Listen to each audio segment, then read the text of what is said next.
Um, well, welcome everyone. Really happy to have you today to start our series of webinars that we're organizing until September for the moment, and we will have 5 webinars that will be also presented later. So the idea is to build capacity through these 5 webinars step by step by core knowledge, and also introducing and practicing different gender tools. We are developing this program in this sector because we believe that renewable and decentralized energy solutions are really carrying a lot of opportunities and potential for the climate protection, but also social justice. And that increasing renewables and heating and cooling solution can have a big impact also to achieve the sustainable goals. And today we will focus mostly on the 5th sustainable goal, development goal, that states that gender inequality is not only a human rights issue, but also a waste of the world's human potential. And so in this regard, there is a growing recognition of the importance of renewable energy as a catalyst for gender equality and women empowerment. Renewable energy can empower women in a way that they enhance their substantive and procedural rights, as in gender just energy projects and also programs. Women are not only seen as right holders, but also as critical partners, development actors, experts, investors, change agents, and producers, and also consumers of energy. And so that's by following this approach that we have with 12 partners from 8 different European countries set up in October 2020, the project Women for Renewable Energy. And the project aims to accelerate the urgent needed shift of the heating and cooling sector to renewable energy sources. And these technologies present enormous potential to address different crisis impacts that could be, for example, energy poverty, or again, the gas price rising, or the energy dependence. And so the solutions are here. And we need a more gender-balanced energy transition, right? So W4RES aims to enable relevant stakeholders as potential agent of change to accelerate the shift to renewable heating and cooling solutions. And this is also part of this objective that we have developed this capacity building program for gender mainstreaming and women empowerment in the sector. That we are starting today with our first webinar. Today we'll focus mostly on theoretical knowledge, understanding at first the root causes of the topic, what are the dimensions of the gender equality in the energy sector, and also what are the barriers that women in all their diversity are facing, and what also are the options to overcome them. So we have 3 speakers today from WECF. First, Katharina Bersbrunner, she's a board member at WECF. Her professional expertise is decentralized citizens energy projects, local energy markets, energy efficiency, and advocating for socially sound and gender just energy solutions. She holds also a diploma in mathematics, a master's degree in education and psychology, and MBA in sustainability management with a focus on renewable energy. And we have also Sukhvin Kaur from WECF as well. And Sukhvin, she's a urban planner turned sustainability planner. She joined WECF Energy team after completing her master in sustainable resource management. And she has seen and had been working in gender issues and ways to overcome them in her personal, academic, and professional life. And myself, I have a background in environmental and renewable European law, and project manager of women forests also in the WCF. Today's topic, we will start first with an icebreaker to maybe know a bit more each other and who is in the audience today. Then we will go through the gender dimension in the energy sector presented by Katarina. We will also ask you to share your experience on the topic, the gender barriers, and finally solutions to overcome them. So to start this webinar, I would like to stop sharing my screen, and I will ask you different questions, and I would like you to, by answering yes, raising your arm. And so first, turn on your video if you are comfortable with it, of course, because yeah, need to see your arms. And so yeah, I will start first ask you, and I would like to see who is a bit in the audience in terms of sector. So I will start to ask who is from the NGO and civil society organization sector. So if you are from this sector, please raise your hands. Yeah. Civil society, NGO sector. Nice, okay. Next one will be then the private sector. Do we have anyone from the private sector? Yeah, 1, 2, 3, 4, yeah. Nice, okay. Next one will be from authorities. Do we have anyone from the authority sector?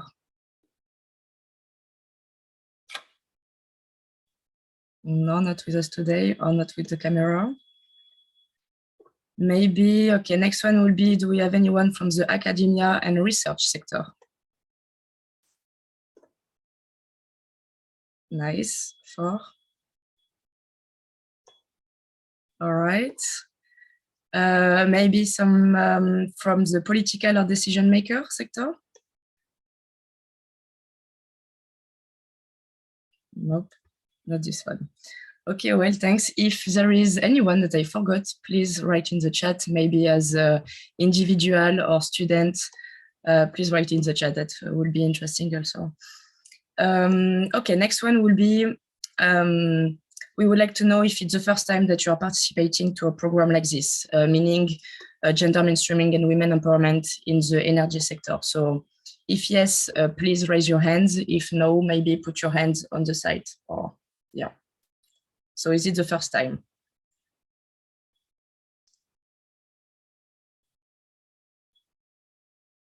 Nice. Okay, I think we are good to start with this program. And last question will be, do you think that your country has gender-related discrimination in the energy sector? Could be sexism, missed opportunity for career development, or decision-making position, for example. So if yes, raise your arms. If no, put your arms on the side. All right, I think we are well in the webinar together today then. Okay, I will share again my screen and start with, give me a second.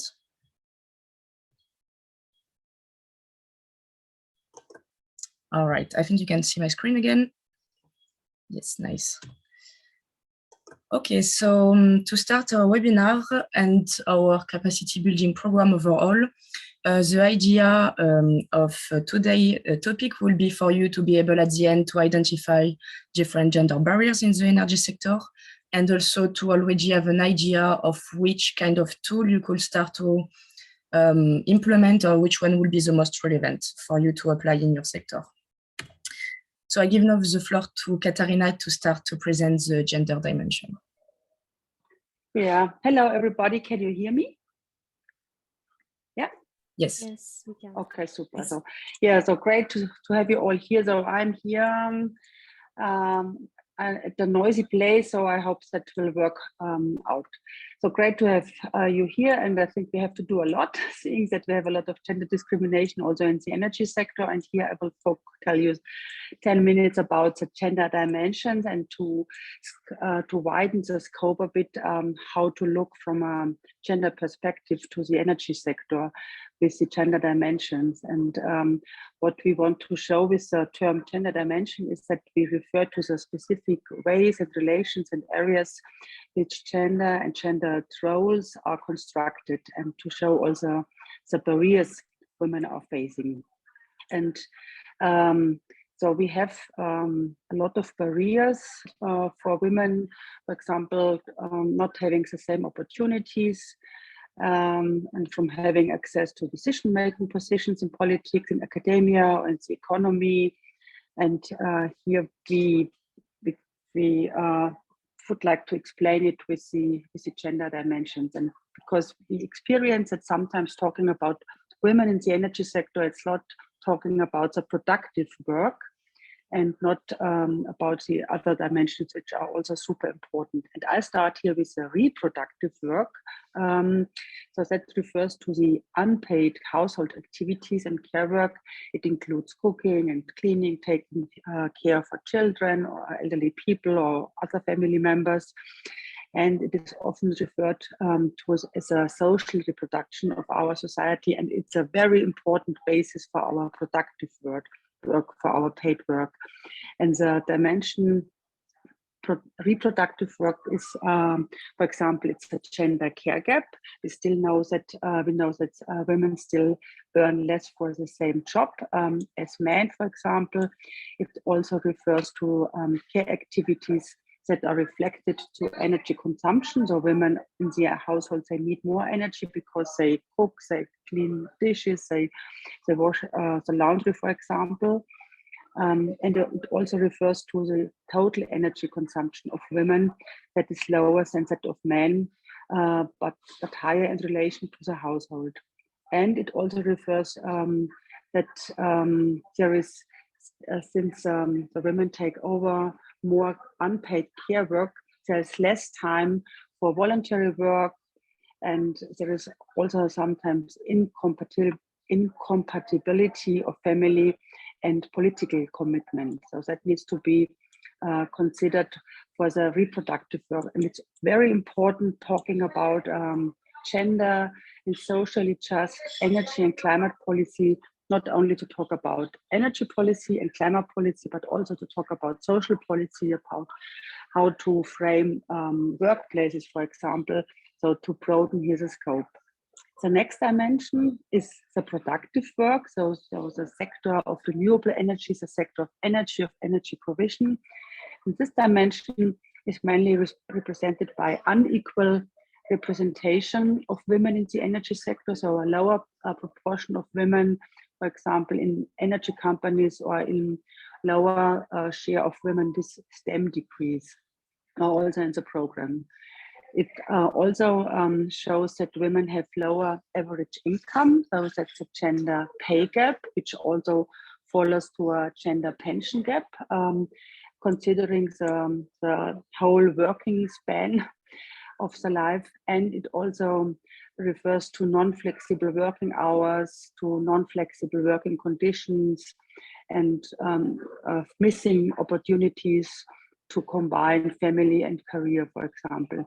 That's also very important, to have fair and just access to decent employment, career choices, opportunities, to networks, for example. And one example is that in Corona, for example, we have seen some numbers that the equipment for home offices for women, they show less quality than, for example, for men. And there are many differences which needs to be considered here in the productive work. The next dimension is body and health. And this dimension shows, for example, the interaction of mental or physical health. So really to show the physiological and biological differences. So many studies do not consider these differences in medicine, in energy, and mobility, for example. It also refers to the point of energy poverty and also mobility poverty, fuel poverty, so that we have the different patterns, for example, of mobility, which needs to be considered. And it also includes that, for example, more women are affected by energy poverty. That's a fact worldwide, because of economic reasons, social reasons, health reasons, for example. And here that we have to take that into account. The next dimension is infrastructure and public services. So I already mentioned the mobility patterns for the mobility policies. So we know that women take over more care work. They have different mobility patterns. They go to the kindergarten. They accompany elderly people, for example. It's not only to go to the workplace and to go back home. That's very important. And what we also know is that women have less access to public resources, for example, to grant programs. So renewable energy programs, e-mobility programs, for example. So the share of men benefiting from the program is much higher. And so it's very important to take into account gender budgeting and to see who is benefiting from the program. What do I want to achieve? Do I want to have a just balance? Do I want to achieve that the whole society is benefiting? So that's very important to apply gender budgeting and to see where the money is flowing and so where the power is flowing also.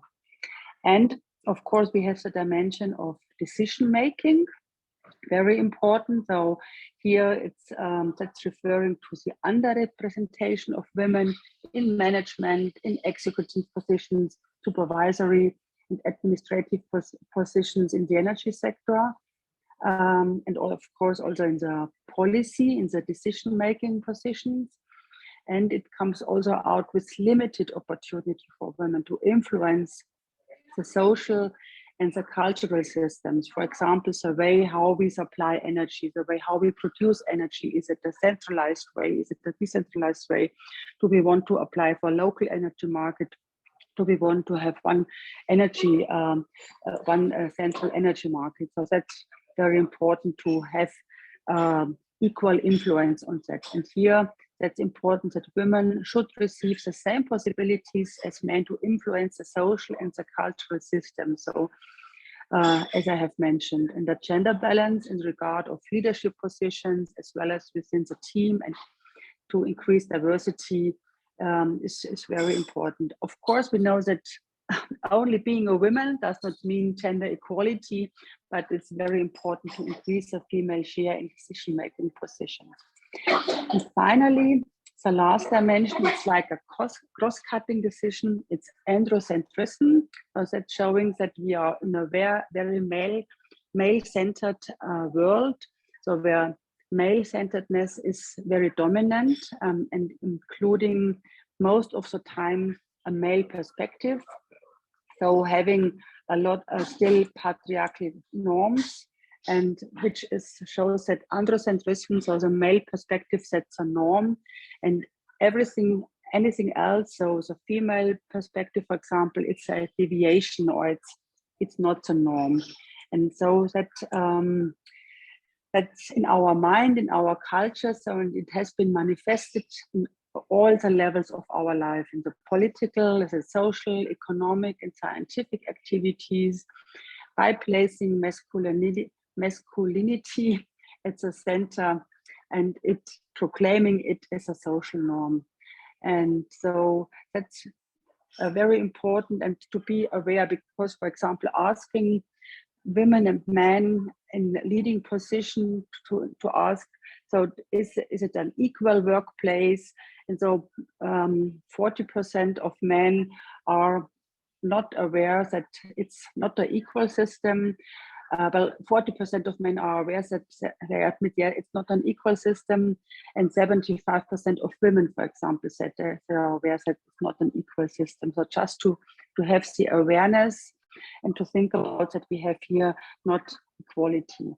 And that's very important because we talk in the energy system about a lot of investments, a lot of planning for energy efficiency, for mobility, for renewable energy, for new energy systems. And so it's so important to include all the dimensions and not only the productive work, so to have gender just and socially, so to develop and to strive for a gender and socially just energy system, and to including it in the planning and implementing of all energy products and energy projects.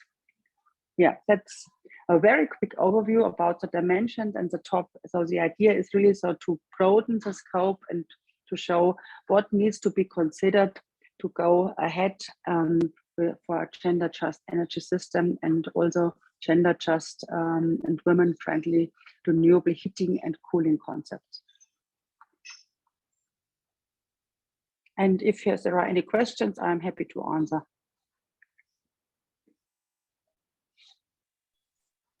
Thanks, Katharina. Except if there is any urgent question, I will suggest that we take the question at the end of the session, or you can already put them in the chat. I would like now to share with you on the chat a link of idea boards. I will also share my screen, and so now on the chat there is a link to the idea board, where it will be 2 questions, and we would like you to share your experience regarding barriers that you as a woman or fellow women or in diversity could also have faced in the sector, and also what kind of stereotypes are still present in the sector. I will also join the link and share my screen. That would be great.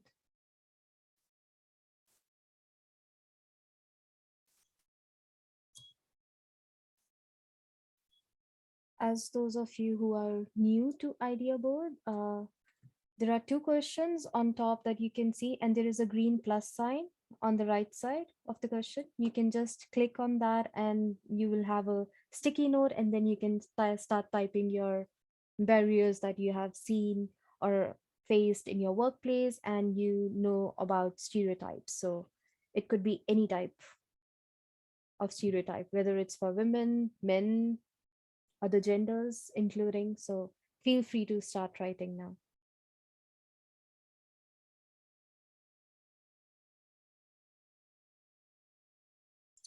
You can also agree, kind of, or give points to stickers that are existing. Yes. By clicking on the plus here. Yeah. I see the barrier, one of the barriers that has been mentioned is social norms, and then nothing much. Properly balanced. Organized meeting, conferences.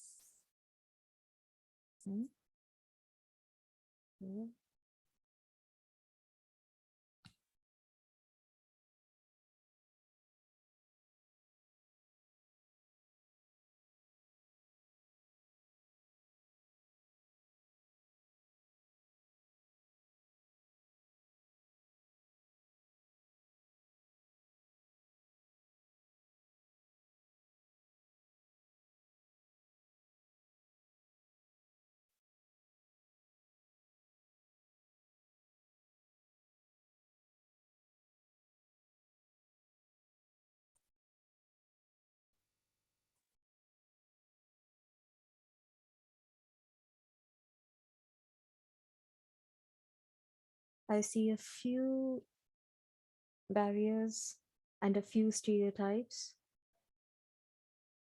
Not good in maths related subject. I think that's usually for women, right? And then women are not experienced with technologies, men have more skills and knowledge in technologies. Wage difference. We agree to that.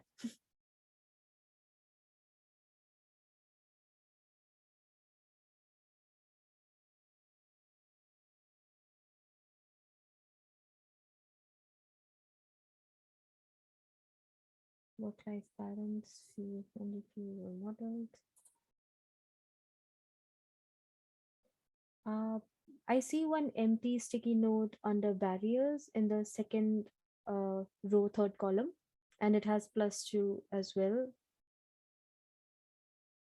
I'm not sure if there was something written that was deleted, or it's just me.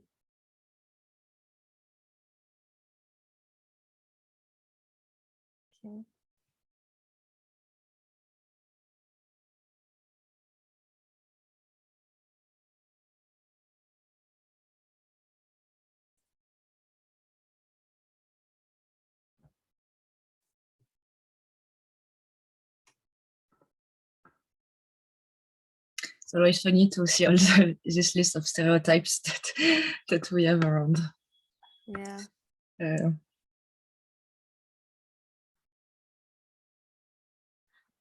Wage difference, should we consider it as a stereotype or should we consider it as a barrier? Because wage difference is more of a barrier than a stereotype.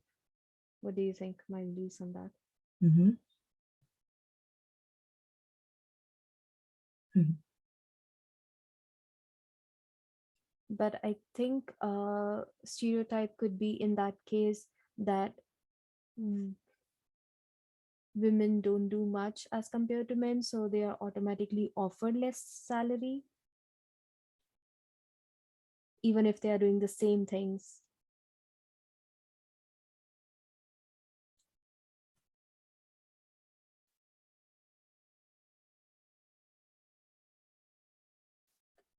Actually, there is also, I think, an interesting conversation happening in Spain nowadays regarding the days off that women can take because of menstrual time. And how this is called, that's really crazy evolution, amazing evolution to finally recognize this possibility, but that also, well, then in the hiring a process that maybe, well, you would hire someone that will work less days than a man. And yeah, it's Still again, get paid. yeah.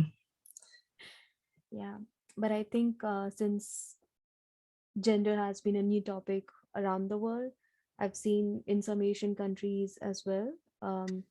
They have developed like a rule for women on they can take 1 or 2 days off during their menstruational cycle, because some women have tend to have difficult one as compared to the others. So they do give them some privileges, but it's still on paper, on news, but not on ground. So I wonder when it's gonna happen.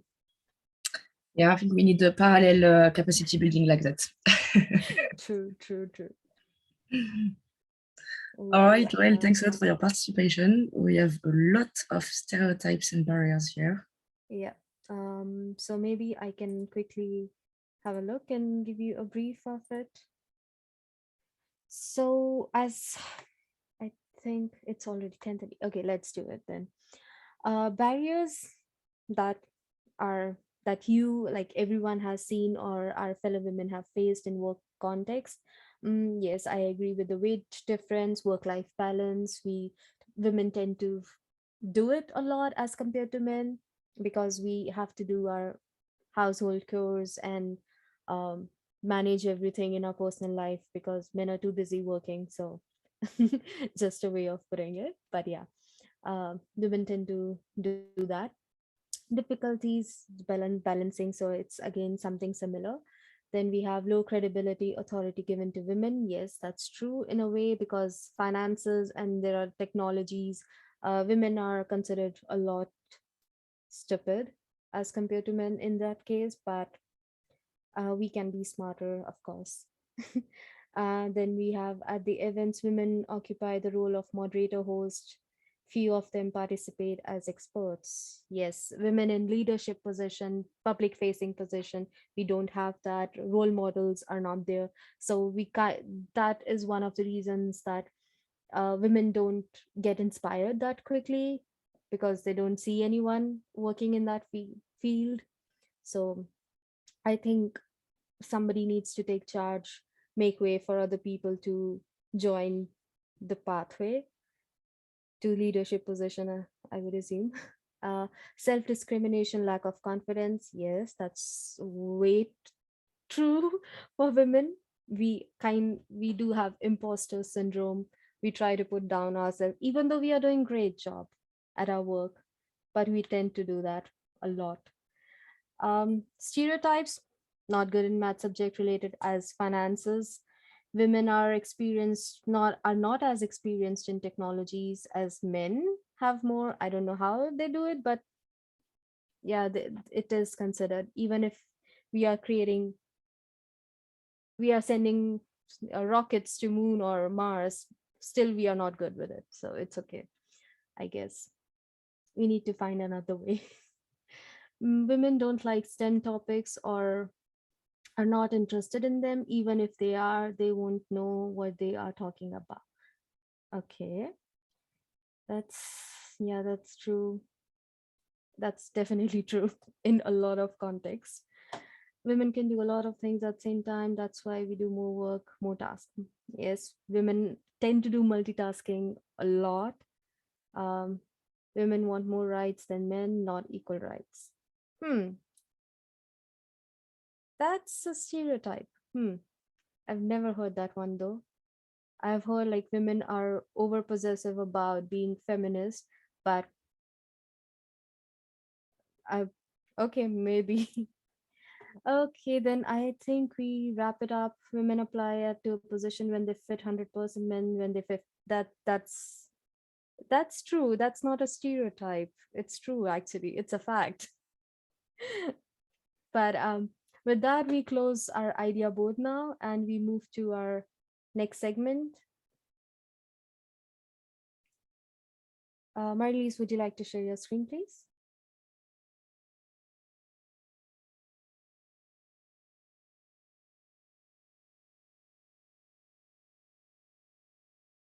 I don't see the screen. Okay. Can you see it now? Yes, I can see it now. Yes. Since we all were talking about stereotypes and barriers that you faced in your workplace, so let's start talking about what exactly gender barrier is. So if you say gender barrier, you'd come to think about a lot of things that happen to you on a personal level. But what, by definition, just putting it all together, what you have said, gender barrier is a socially constructed stereotypes and obstacles that obstruct a particular group of people based on their gender. So it's not just women, it's also men. It's also LGBTQ community as well. So nobody is safe with stereotypes and barriers. We all see that. Just as you mentioned, women are not good in maths, but actually men are also stereotyped to be good at maths, even if they are not. Even if they are not good at technologies, but they are put in a category to, they are good at it, even if they are failing, but it is what it is. So because of this, it becomes quite noticeable that even with the rise of women in business environment, these gender barriers hinder their full participation within the value chain.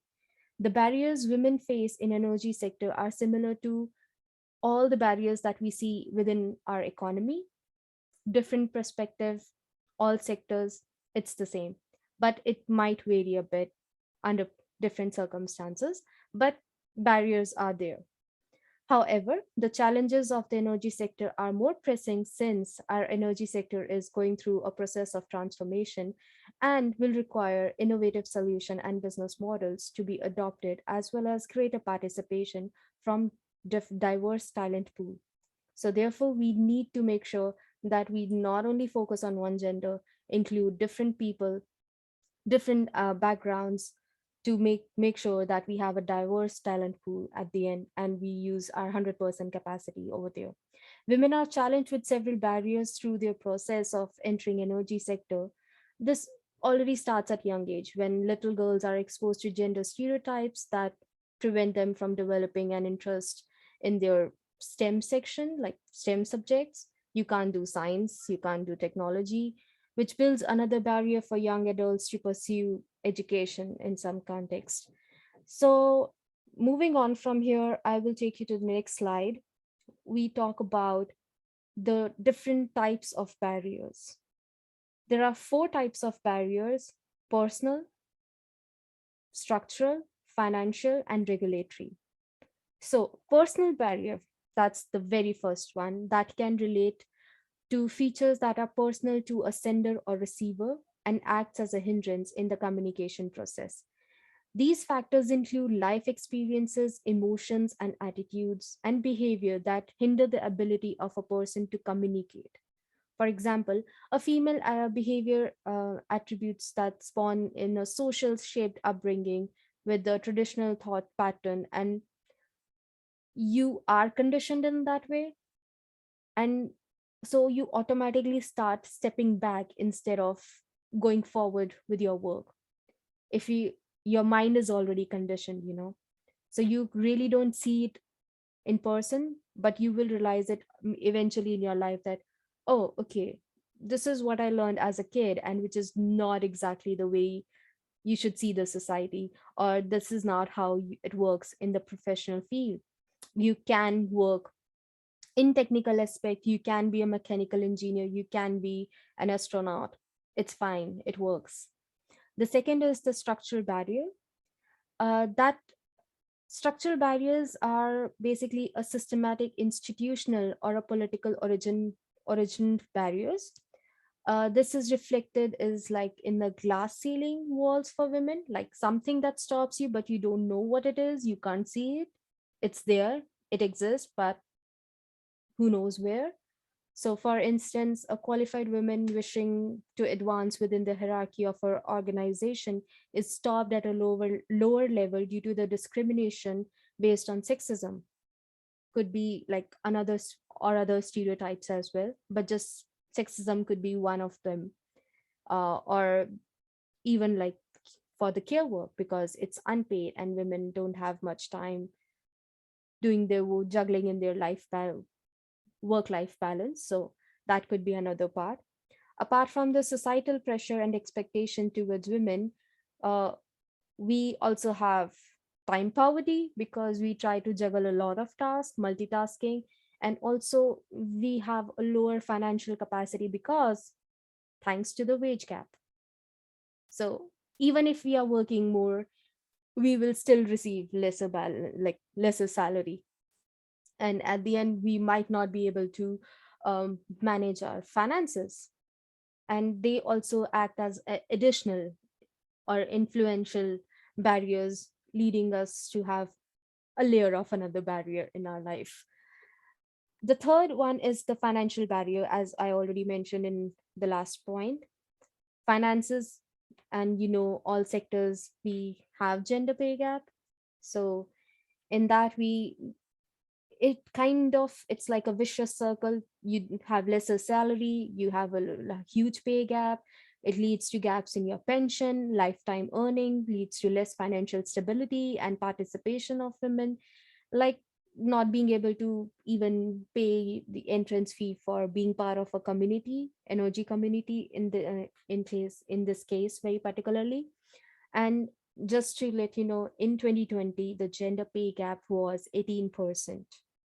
So that's a lot in a way, but still, I think if it goes a little lesser, it would work for everyone, because we also have families to manage at the end of the day.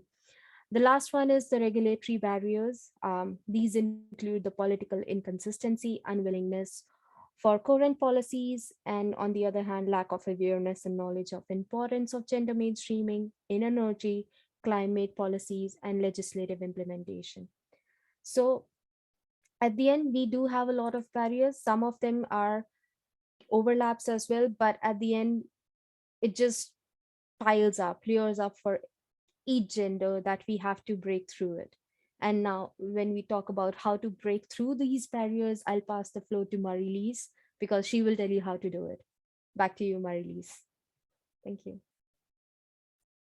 Thanks, Ovin. I'm gonna tell you how to do it. It's a very concrete. I'm gonna try though. No, I think we have, as presented, we have a lot of dimension and gender barriers, and I see also that you are, I think, in the audience today quite aware about them and about stereotypes. And I think it's really important to be aware, and it's the most difficult. It's also to make people join the team and the movement, and a way of doing it, well, it's indeed starting to raise awareness. I mean, we have gender tools that will be presented after by Katarina, but there is some measures that we can start with, and I think one of them, it will be to start to raise awareness about the topic. So meaning raising awareness about the gender concepts, the dimensions that are presented now, the relevance also. So it really to create an understanding of this concept and about these barriers. That could be also, for example, to ask female employees what kind of barriers they are facing, and also raising awareness about inequalities that exist within the company, the organization, or field of interest. And also important measure is to raise awareness on how establishing gender equality objectives. And this one can vary depending on the situation we are applying them. So that could be, for example, reaching equal representation in decision-making processes and body, or again, that women and men and all genders feel safe and live free from violence, as well as sexist discrimination in the private and public sphere, for example. So first, raise awareness. Another possible measure could be to organize trainings on gender mainstreaming.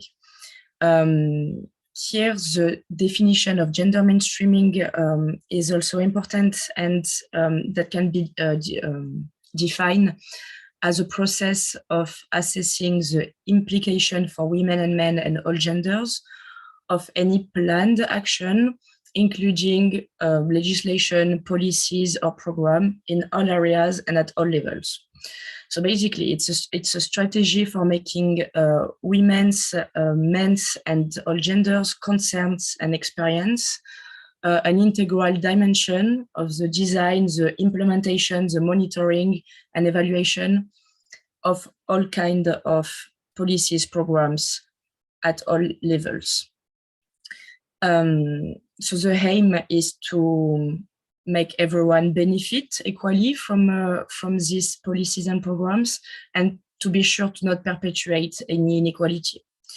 So the main goal of gender mainstreaming is to increase equal opportunity for women and men and all genders. But this requires to set clear targets, and they can differ depending on the sector also. Another important measure that comes back to our experience sharing before is to break up stereotypes and work on stereotypes. So we have to work first on our own conscious and unconscious stereotypes toward gender. And you've mentioned a lot of stereotypes, and already like and many that comes back also in our events are also that leadership roles are automatically assumed to be taken by men on the team, or that women are too vulnerable to fight for causes or cannot be tough, women are too emotional, or that girls and women are not interested in STEM studies. Or again, I like this one, that women interested in gender issues are crazy, or yeah, extremist, feminist, and men that are interested in the topic are honorable men. And yeah, it's interesting also to have men in our audience today, because that's everyone matters, and not only women matter. And we cannot reach gender equality and a socially just energy transition if we are not all on board. Actually, about stereotypes, there is a fun fact I would like to share with you, is that there is some evidences that suggest that children understand gender stereotypes by the end of the first year of their life. And so by the age of 2, they want to behave like other children of the same sex, and have internalized a gender stereotype by the age of 4. So for example, girls will play with dolls or like to play heterosexual family, while boys will play cars or outside in the dirt. So it's also crucial at the beginning of this year to be aware of that and break them, and be sure to give equal chance later in the life. I think I will give now the floor to my colleague Katarina to start to present different gender tools you can apply. I would like also to mention that at the end of the presentation of these gender tools, we will share a poll with you And we will ask you to identify 3 tools that you think will be the most relevant for you. We would like to eventually develop a webinar, especially with the ones that you think are the most useful. So I give now the floor to Katarina.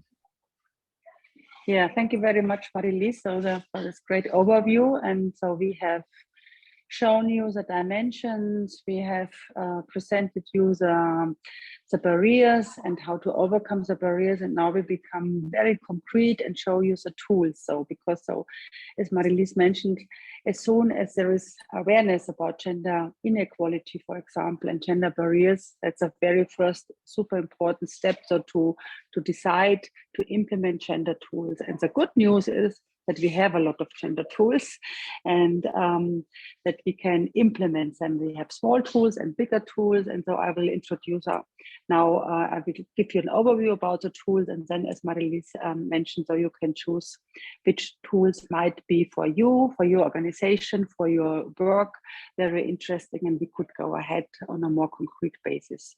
But let's start with gender analysis as first tool. So independently, if you work for energy organization, if you're a decision maker for authority, for example, it's very important just to analyze the situation in terms of gender of your unit where you are in, where you're working. So it's what is the share of women, men, diverse, for example, just to have some numbers and to see on which level is who represented. It's also very important to check their materials, for example, the plans, the communication plans, the strategies, for example, is there any gender in it?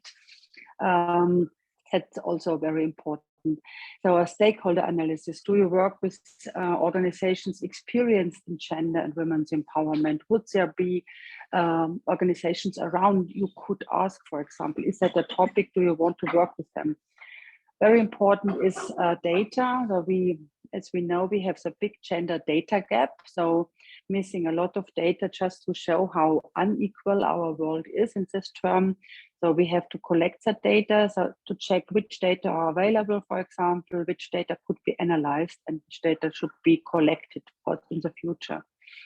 Gender audits and gender action plans are bigger programs for organizations, so to check the overall situation, and where we also have material on it. And for example, point also our external factors. So do we, for consumers, for clients, for energy companies, for example, do we think about technologies? Are our technologies gender blind? Are they gender responsive? Are they gender neutral, for example? We know that, for example, some tools are more produced for male hands, for some mobiles, etc. The seats in the cars. And so just to think about it also in the product development and what is the external perception. So that's the very first step, just to analyze how is the situation. The next point after the analysis is to set targets and indicators, because that's already, as we have mentioned, that's a very important step. Marie-Lise, could you go ahead? Oh, thanks. Just to set indicators. So what do you want to achieve? Do you want to have a quota to have 40, 50, 60% of women in the management, in the technology department, wherever? Do you see the time poverty of women? Do you know the satisfaction of female employees in the teams, for example? So that's just to set indicators, to agree on it as an energy community, for example, to set it in the statute or to communicate also on the website, so to have a commitment and agreement. So, and like gender-specific goals in the mission statements, in the policies, in the project. So, for example, the Horizon Europe project, they are more gender advanced than the former programs, for example, and we need, I guess, 50% of the team members needs to be female. We have to develop gender equality plans. So there are very good frameworks we could have a look. Gender budgeting, I have mentioned, it's really to have a look where the money flows. So we have a lot of For example, for municipalities, if they work out grant programs for renewable energy, to check who is applying for the money, who is receiving some money, is it equal in terms of gender? This can be checked by gender monitoring, or also for public authorities, for example, procurement, just to have a gender policy for the procurement processes, that we have here a gender equal process. The next tool are gender trainings. So, for example, here we have a great audience, but we have a much higher female share. And it's very, very important also to share all the gender expertise, the arguments and the data with everybody. So with women, with men, with all genders. So really to address the topic, to interest many people, and also to interest and to convince and to argue for a lot of men, for example. So to enlarge the community. That's very important. And we have a lot of arguments, and our experience is as soon as you are interested, as soon as you are aware about the topic, so you step in. That's very important, to get out of our bubble and to share the experience what we have.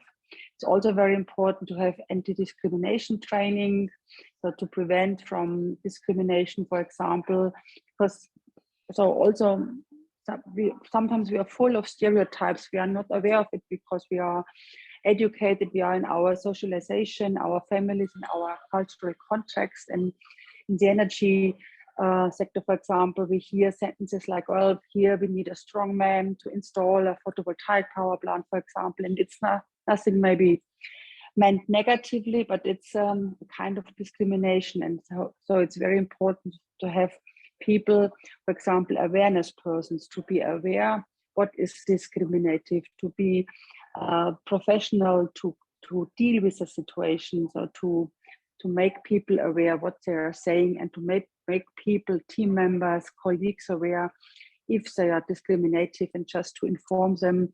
And that, for example, it's a very good tool to train and to have awareness persons for meetings, for teams, etc. And also mediation, for example, also safe spaces for women where they can exchange. We also know that, for example, training for women, they're sometimes very interesting because they've experienced safe spaces where they can address all the concerns they have. And the next tool is that's women's empowerment. That is what many people also understand as gender equality, but it's only one tool, one very important tool. It's really to empower women, to make women interested in different kind of topics. So, for example, for the energy sector, it means to have an active recruiting of women for the job description. So to check if is it also interesting for women? Does it attract women? Second is monitoring, coaching, networking, so to bring women together, to have coaching programs where we see already great programs, also mentoring program. So the GWNet, so the Global Women's Network of Energy Technologies, they have a great mentoring program. We as WCF, in the frame of our project Women for Renewable Energy, we worked out this comprehensive capacity building program, which Marie-Lise will present very briefly in the end of our meeting here. So there are programs around which can be used. And of course, so trainings on technical issues, on entrepreneurship, on leadership. Here also to have specific trainings for women, so to have this safe space, for example, and to offer this to women. And so like other topics like rhetoric and argumentation trainings. One more tool is communication. That's also a very important tool, and many people tell us that it's like a quick win tool where you can achieve a lot in a short time and with a low budget. But because checking our web pages, checking how we communicate, checking which words we use, for example, so that can be very eye-opening, and it's very important to apply a gender inclusive language and design. And so we screened, for example, some web pages of energy companies, and they are still male dominated. So white men mostly, and in the case we see women, we also see, for example, different roles that men are very active, they have a screwdriver, or they have a tool and they are working, and women are more posing. So I think so here we can advance a lot with the visibility and the representation of women and which role of the women, so do an active role which women take over, because there are a lot of great women and role models in the energy sector, but unfortunately they are not as far visible as men. So for the internal communication with the emails, chat, so to have like a policy, no sexism, no discrimination, and of course for the external communication, for all the material, just to check it. I mentioned the role models, so to make the role models what we have visible, so the male, the female role models, and also the recruiting and communication via women. And here we also know that, for example, visible female role models, they attract female actors in the energy sector, and so that's very important.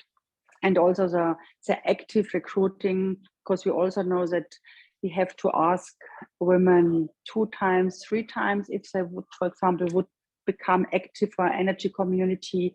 And so that's because women, yes, it's a very different process which needs to be considered. And a final tool, that's also policy and advocacy. So it's because we as energy actors in NGOs, in energy companies, in authorities, in research, we are also political actors. So we strive for a gender just energy transition, for example, and it's also to develop out of our experience policy recommendation and to include the gender dimension here, so to see what is needed, what is important for a gender just policy in the energy sector, in the climate sector. And we, for example, here in our project, we have data, we have results, we can provide the decision makers to propose how a gender just energy transition can be achieved, for example. And of course, so a higher participation of female actors in the political decision-making positions, that's very important, to participate in conferences, and so to make aware that actors, they are contributing to the SDGs, to the Sustainable Development Goals, they are contributing to the national determined contributions to the national energy and climate plans, for example. So as an example, energy communities, for example, they are not only energy actors, they are social actors, they are environmental actors. And so just to make people aware that they contribute to political goals and to include also the gender dimension, to strive for gender just energy and climate policy. So that has been overall, in a nutshell, the gender tools. And what we wanted to show you is that we have a lot of tools, what you see here in the slide, and that so each actor, each unit, each organization can think about how to step in. So you can step in, starting, for example, with a bigger gender action plan. You could step in to start with communication, but there are a lot of opportunities, there are a lot of ideas to start with, and so to plan all activities in a gender just way. And on the last slide here for the tools, to go ahead, Marie-Lise, you see that gender is not only something you put at the end of a project. So what you see on the plate on the left-hand side, so doing a lot, considering the costs, considering the team, considering the feasibility of the technologies of the project, and at the very end to check, oh, maybe we have 40% of women, etc., and we do a gender training. But to start from the very beginning with gender mainstreaming, with planning the projects, the products, the activities in the gender just way, like the costs, like the feasibility, so really to really come out with gender just concepts and gender just projects and results. So that was the very quick overview about the tools, and then I hand back to Marie-Lise, and I'm very curious to see which tools you are interested in. Thanks a lot, Katarina. I go back to this slide so you can still have an overview of what I've just been presented. And I will now launch the poll. So the question is, you have the budget and the time. Which tool are the most relevant and interesting for you to start with? And please choose maximum 3 tools.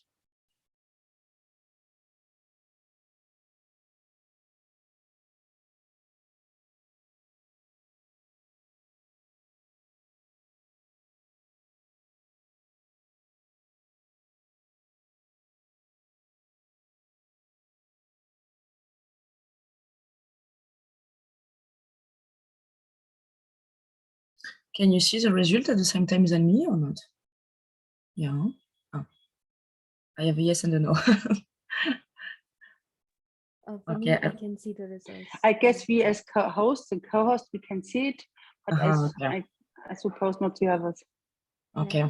Well, so far we have 22 participants and 59% for women empowerment.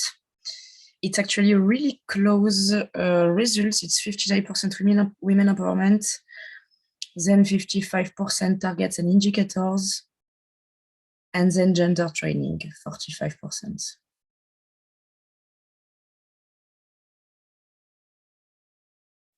I give one more minute, maybe, if you still want to participate. If anyone has any trouble to participate, please let me know. Or put it in the chat, what you will be interested into.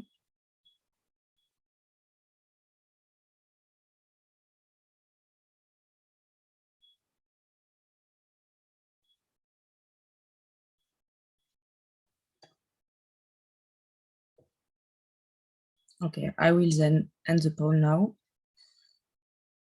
And okay, now you can see the result, right?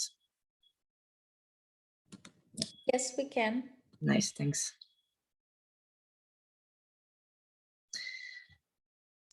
Yeah, I think it's for a capacity building program and women empowerment, it's a good result.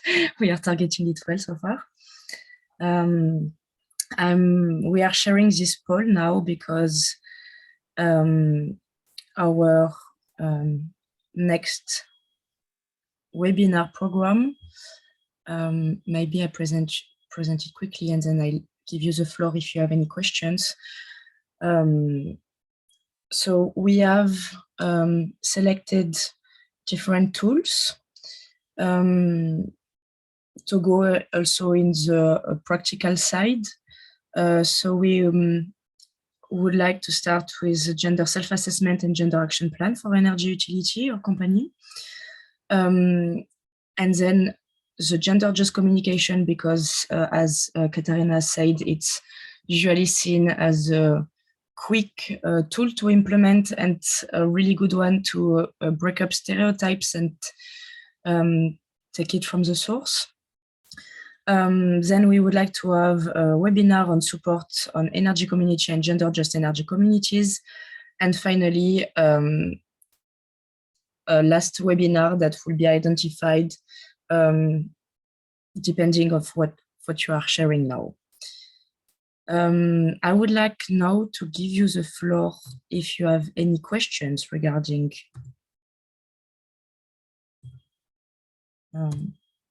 today's presentation.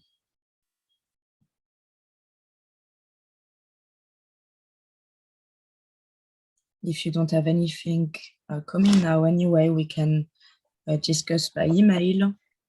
Yeah, but just maybe Marie-Lise, if I may. Yeah.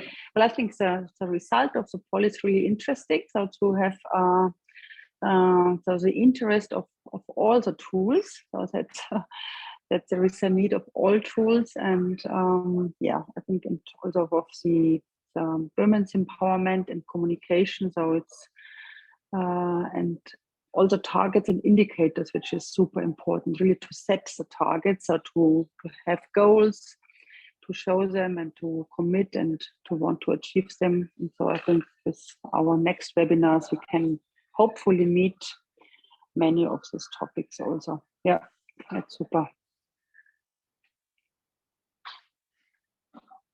Yeah, thank you. Do we have any questions from the audience? Monica, yes. Hi, good morning. Can you hear me?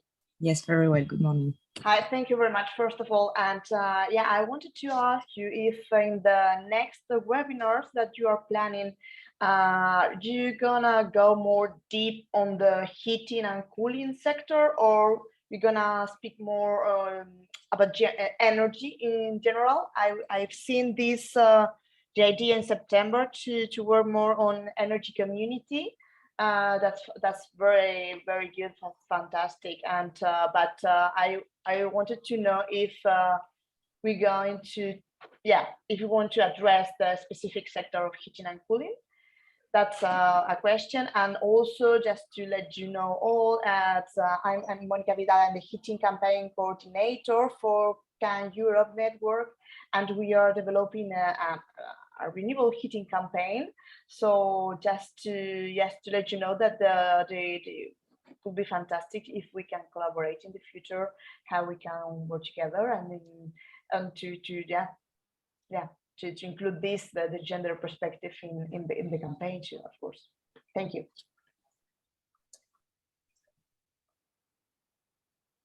Thanks a lot, Monica. Yeah, I think we have definitely some collaboration to do here. To answer to your first question, and then I give the floor to Yanis, which is the coordinator of W4RES project. We are indeed planning to go more into detail into the heating and cooling sector. Today was more an overview and core knowledge about gender in the energy sector. But yes, that's the purpose. Yanis, and then Katarina. Well, great. Thank you. We are open to discussions. We don't want to bore the other participants, but for sure, drop us an email and we can certainly discuss. Having a preview as a coordinator of the plan of the work prepared by WECF, I can assure you that all aspects, all the main angles and aspects will be covered, as the topics were formulated following co-creative activities last year, and also taking into account the experience of providing support during this year. So, and having participated in the trainers seminar, which was really great. I mean, there are so many common themes and topics in the various sectors. But also there will be a more thorough, let's say, examination of the RHC sector. The best is yet to come.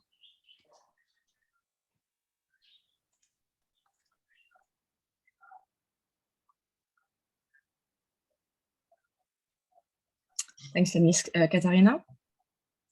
Yeah, thanks, Janet, and thanks for the question, Monica. Great to have you here. So 2 points. The first one is that we know that, for example, umbrella organizations as a role model to include gender dimensions, that's very important. So it's great that CAN Europe is working on the heating campaign and including the gender dimension. I think that's already super.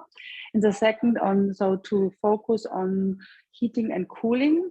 Yes, that's our challenge, and what we are starting also now. So we do it anyhow. What Yanis has mentioned, and for example, where we have to step in, and what is a challenge to think about gendered technologies. So, for example, say heat pumps, to talk with European Heat Pump Association, etc. Think about the technology. So here we are in the process, and we are happy to discuss with all of you about your ideas, and so really to include these ideas, these insights into our work, additionally to the dimensions we have mentioned and presented today.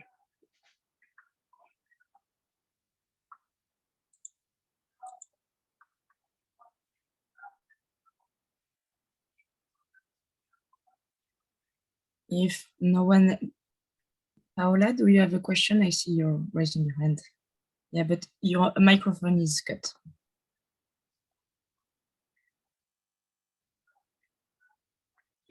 We cannot hear you. Maybe Marilise, if you stop sharing the screen, it would be maybe also, it's Yeah. also nice to see Definitely. more faces. Thanks.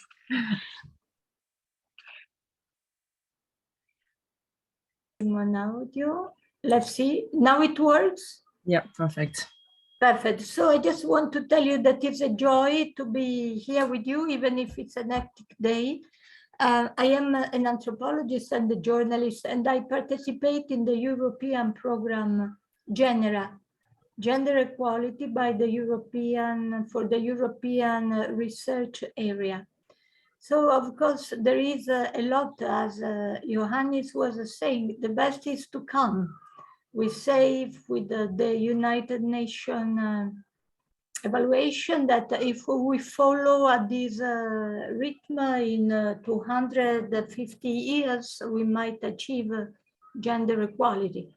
So I don't know, what do you think? If I also am doing usually with the astronauts colleagues, some lady recently with the Claudie Nieret, the 11th February day, encouraging women and girls in science.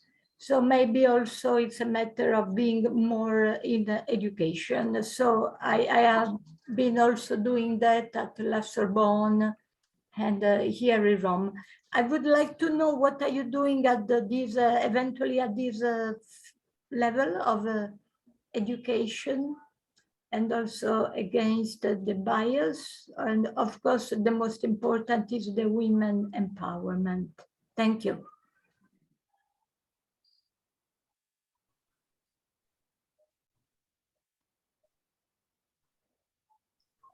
I could answer, but maybe Yonis, you could take the floor for us for the project in the education area. Yes, thank you, Marilise. Well, on the W4RES level, there are a lot of activities that are taking place, trying to address the various parameters of the issue. We have the raising awareness campaigns that are running in 8 different countries, from the north to the south, that were formulated to address the regional and particular needs of the areas that they are supposed to serve. We have the 10 webinars prepared by WCF, and next year we're going to have another 8 seminars that will take place in the 8 countries that participate in W4RES, trying to address the local needs again in physical events. We could have done this this year, but because in the next 2 months we're going to have the hackathons again organized by the regional hubs, we decided not to do in such a short period of time events. Now, in a 3-year project, there are so many things and so little things you can do. Yes. The main activity is essentially the provision of support services, both in terms of gender and in terms of technical and business and technical support to a number of projects, initiatives, groups, individuals that are active in the renewable heating and cooling sector. And at the same time, we try to address the gap, and we realized that there was a gap there in what is the situation regarding gender, energy transition, and the renewable heating cooling sector. For doing that, we have 2 major studies that took place that analyze the framework, and the second one that analyze a bit the barriers for women in the RHC sector, and also the framework, and also the perspectives, how people were seeing the actual situation, where we had a lot of interesting insights. For example, it seems like the situation is getting better. There's an improvement, since older people tend to be more biased, and younger generations appear to be more gender aware, and they are part of the solution rather than part of the problem. And also we have the case studies that were developed, that were identified in the 8 countries that we cover as a project, were delivered as the cases of successful women addressing being able to provide to have leading roles in the RHC sector. There were also people from the administration, there were technical, from the academia, all sectors, proving that women are not just the capacity to play, but actually now there are an increasing number of women that play a significant role, and we are just scratching the surface of a great potential for women in the RHC sector and in the energy transition in general. Now, you talked about education, and this will be my last quote. Education is, we often make the mistake to think about it in terms of schools and universities and, and things like that. But education is, in a larger sense of the ancient Greeks, it's a process that takes place all over our lives. Yes. So we should also address stereotypes. We should also address in generations like mine, like the one of my parents, try to learn from the mistakes of the past. And I would say this, what I said before, because this is, as we close, an interesting aspect is that we don't have a lot of men today, and this is a problem. Because if men are not engaged with the problem, they cannot be part of the solution. They will be part of the problem as well. And there are so many things for men to win from women empowerment because they are missing out of many things in their lives. I'm a father of a son and a daughter, and I was born in a traditional Greek family. I was the man. I was supposed to be the man of the house. But being in a loving relationship with my wife, we realized gradually that both were missing things in life. I was missing in parenting in the early years, and my wife was missing in her career path. So I think this is something very important to stress, that both men and women have a lot to win in terms of experience, in terms of their lives, in terms of winning back their personality in addressing gender issues with aggressiveness. We don't have to wait 100 years. We can do it today. Yes, well, if I can just say thank you. It's a joy to listen to you with all the Greek wisdom that is in there. At once, yes, we say education, there is a formal education, usually I deal with education and social impact, and then is lifelong education, that is what you mentioned. We are also facing something that maybe it's important to exchange, as you said, successful experience and evolution. But even with the CNR, the Italian unit for gender, let's say, equality, we have seen that for fighting against violence, women violence, what we call here feminicide, it starts from education. And also that somehow, if we want to have an anthropological view, you are doing an excellent work, but also what is today your social impact? And we discover, I was surprised at the beginning that a huge important conference against feminicide and women violence took place in Pisa at the high school of École Normale Supérieure, because with the kids, with the little girls, because bias start very early, and there is also this kind of, let's say, almost I would say ethnological protection, because when every 3 days a woman or a girl is killed, this is the case in Italy, in France, in Germany, in Mexico, in everywhere. There is a problem. That's where we refer with the 250 years, and we might find together, stronger together, a way to cope with all this, thanks to energy, thanks to scientific education, thanks to lifelong learning education. but we have to federate to be stronger together, because it cannot go on like this. You see, I guess we agree on this point.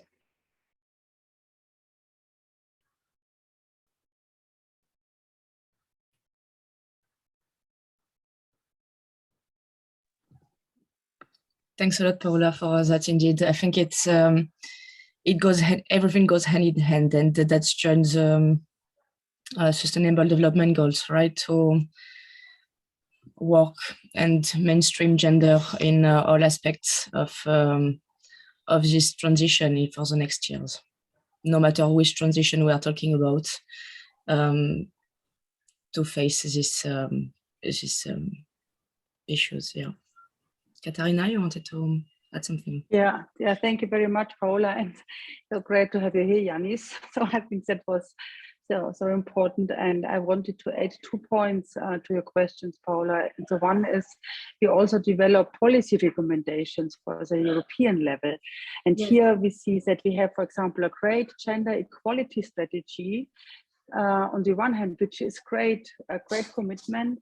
We have the European Green Deal, which do not include gender at all. So the European Green Deal wants to not to leave no one behind, but not including gender, for example, on energy poverty, on mobility, on to farm, etc. I think that's a big issue, and here we are showcasing that we need to include gender. So if we want to go for a decarbonized society, so it's so important to include the whole society. So it's not only gender, it's intersectionality. It's all people with all a kind of level of education and income and religion, and which passport you have, for example, and where you live. I think that's very important. And here it's so important to develop policy recommendations and to get out of the silos, not only DG Energy in Brussels or DG Climate or DG Equality, but to have coherent policies. I think that's very important. We are working in the project Women for Renewable Energy. And the second, we also included it in our project. So we have one concrete issue. So we have now the topic of energy communities, for example, and energy communities. So where people can participate and join in. It's a great concept also to increase gender equality. So what, for example, you did, Yanis, in Greece. And so I think that's we can also focus on. And I think so the development of this centralized fossil energy markets to the decentralized renewable energy market now, that's really our chance for a system change, what we can use, what we should use, and we also take it into account in our project. So to include it for the planning of policies, of projects, of technologies, and here to provide information. Thank you. That's the reason why, if I can just say, I am glad to be with you. And it's also the first time that during a webinar, I noticed that there is this sondage evaluation that is a great initiative. Of course, I will be glad to be in touch with you also in future. Maybe we can also organize something together. On YouTube, you can find, but it's only in French and Italian, our most recent activity, rencontre with extraordinary women scientists, for what we did the 11th of February with the astronaut Claudie Aigneret, which is the first lady in space, then first to be the nominated research minister. Voila. Thank you. And Kalimera.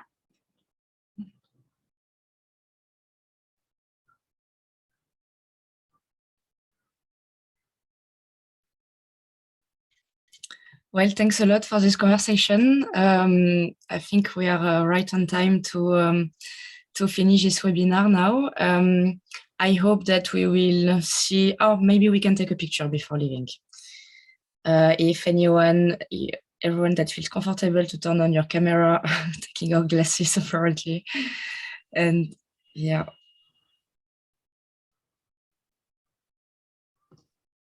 Okay. maybe we can ask the people who are not comfortable switching on their camera. They can put some reactions on their without video participation would be great. Any reaction could be good. Coffee break, any emoji, clap or celebration could work as well. All right, ready? 3, 2, 1. Nice. Great. So our next webinar is in 2 weeks now on gender self-assessment and gender action plan for your workplace. Yes, I hope we can see you soon again, and I wish you all a really good day. Yanis, you want to say something? Just one last word. In the coming period, our hubs are organizing hackathons at local context.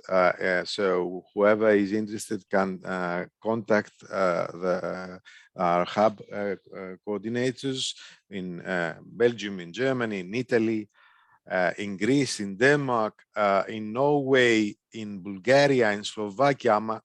Have I forgotten a country? But in any case, you can check in our website if you want to join us at these events. And also, if you want to follow all our activities, you can join us either in our social media or in our subscribe in our newsletter. I can assure you that great things are yet to happen. We have a very enthusiastic team that's providing top-notch work, and I'm looking forward to attend also the next webinars and to expand this network of participants and collaborators. Please spread the word. The word.